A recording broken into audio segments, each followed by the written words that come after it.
Yo, yo, yo, welcome back to another episode of Monday with Molly. I can't believe it's October and I'm still singing that song.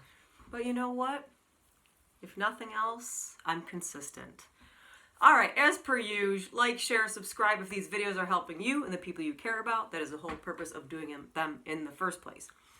Alright, so today's video topic is one that I've been wanting to do for a long time, but then other things happen like COVID, racial justice, all kinds of things, and this has been one I've been wanting to do.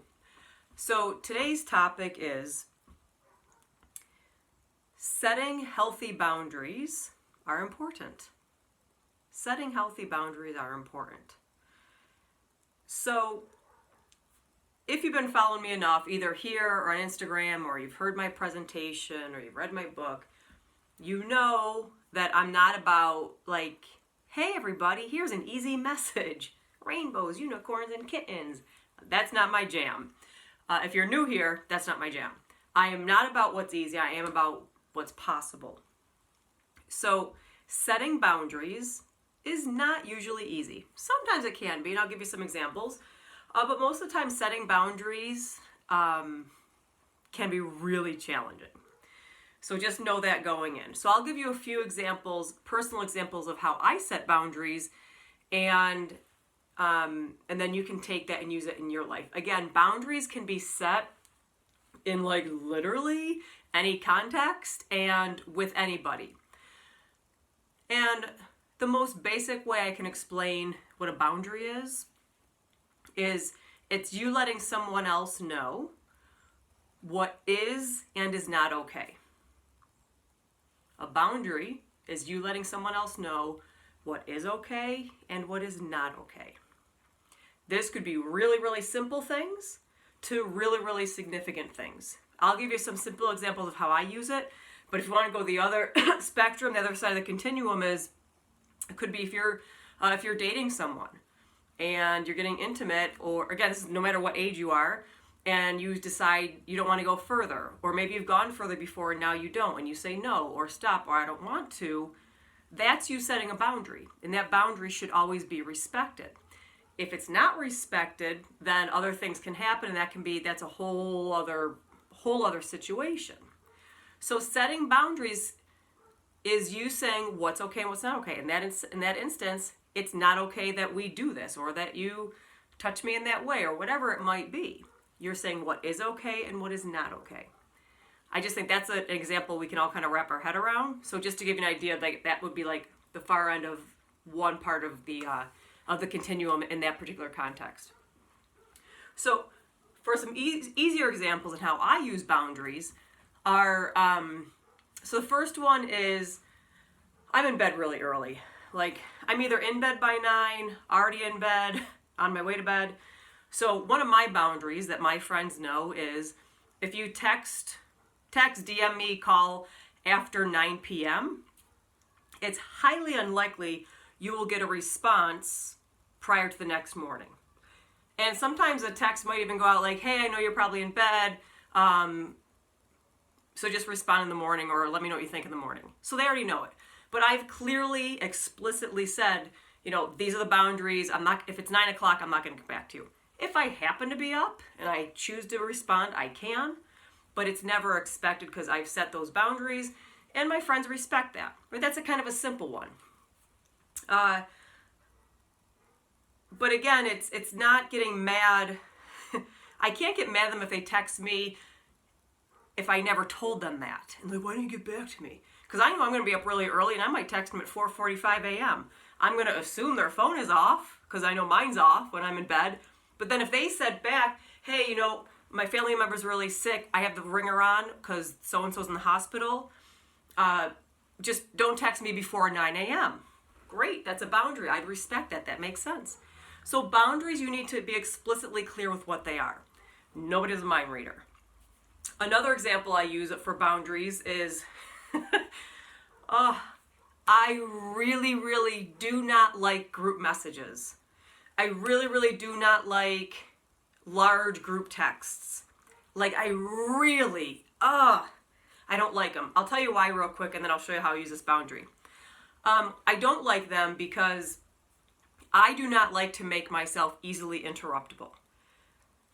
I am not married. I don't have kids. I can come and go as I want. I am not at anyone's beck and call. That's a beautiful, privileged position to be in. I know that.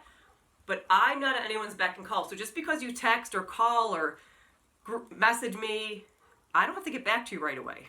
Sometimes I do. Plenty of times I do. But I don't have to. And I have, notifications are not on my phone.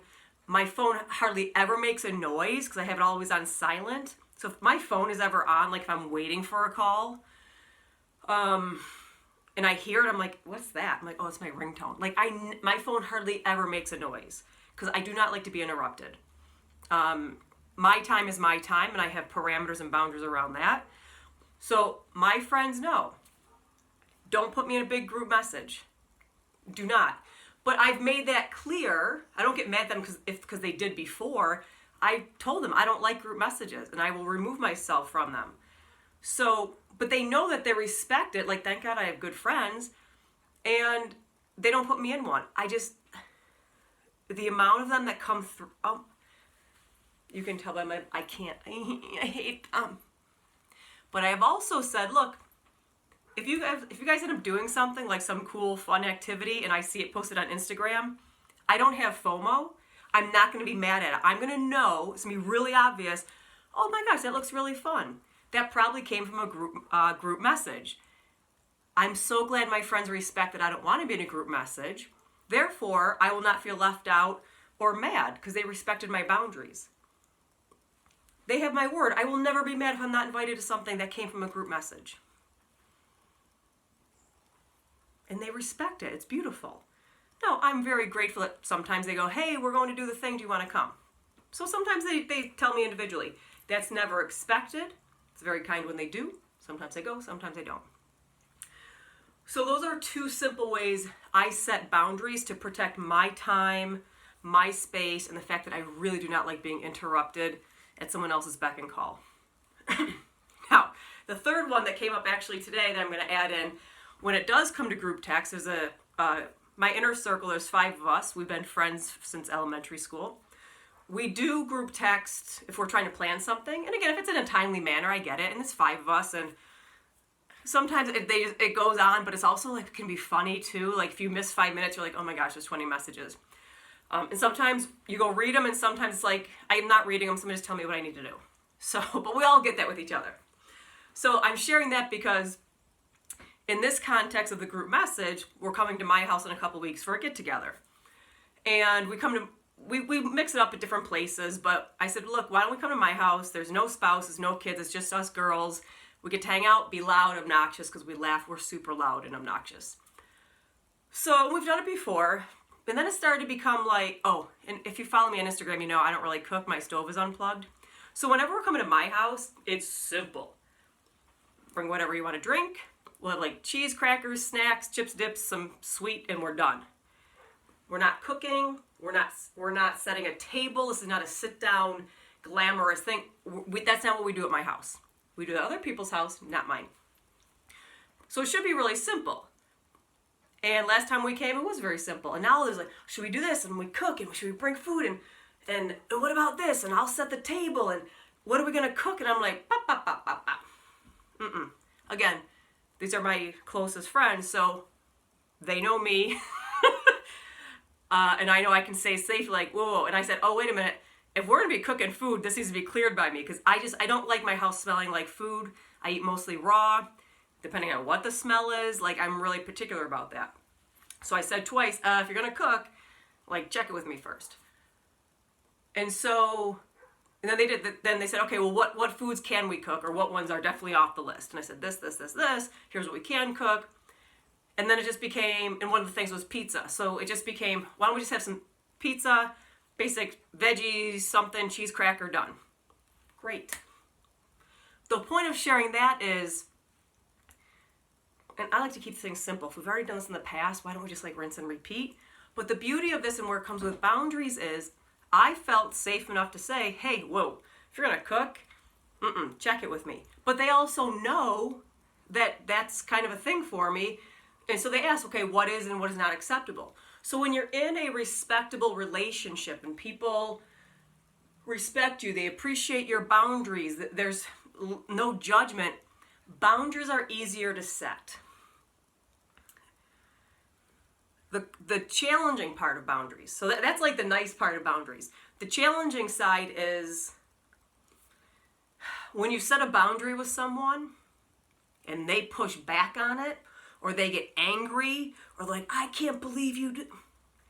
That's a real good indicator that that person was probably walking all over you, or you were being a doormat, or they were getting away, or there was not really much equality in that relationship. It was probably tipped. And now that you're calling it out and saying, here's what I need, and for my safe, or for my space, for my emotional, mental safety, security, sanity,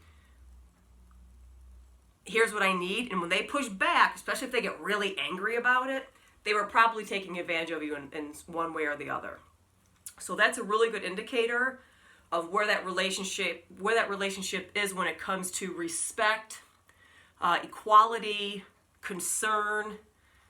And that's just something for you to think about, because most times setting boundaries, a lot of times why we do them is in response to something. Like if I feel like someone's taking advantage of me and I just set up a boundary, oh, it's uncomfortable because you're like, you don't know how they're going to respond. It can be really challenging and awkward. So I'm just going to put that, I told you in the beginning, I'm not rainbows and kittens.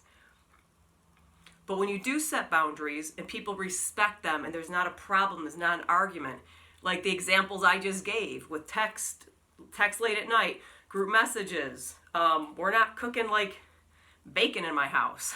I don't want my house to smell like bacon for days. When you have good relationships, boundaries are received more with more grace, and it's just an understanding, just becomes more of a conversation versus a battle. So keep that in mind when you do set boundaries. If there's a lot of pushback, that was probably not the best relationship in the first place. Again, it could be a family, friend, significant other, work relations, and this literally could be in any context. What are your boundaries around money? What are your boundaries around talking or not talking about politics? What are your boundaries around talking about the language you use? Like, do you don't want someone to swear around you, or you don't want to talk about religion? Again, finances, fitness, nutrition, personal space. It's literally for any context. I'm seeing my 13 minutes. I could probably go on and on. I'm going to stop there. I hope that helps you and the people that you care about.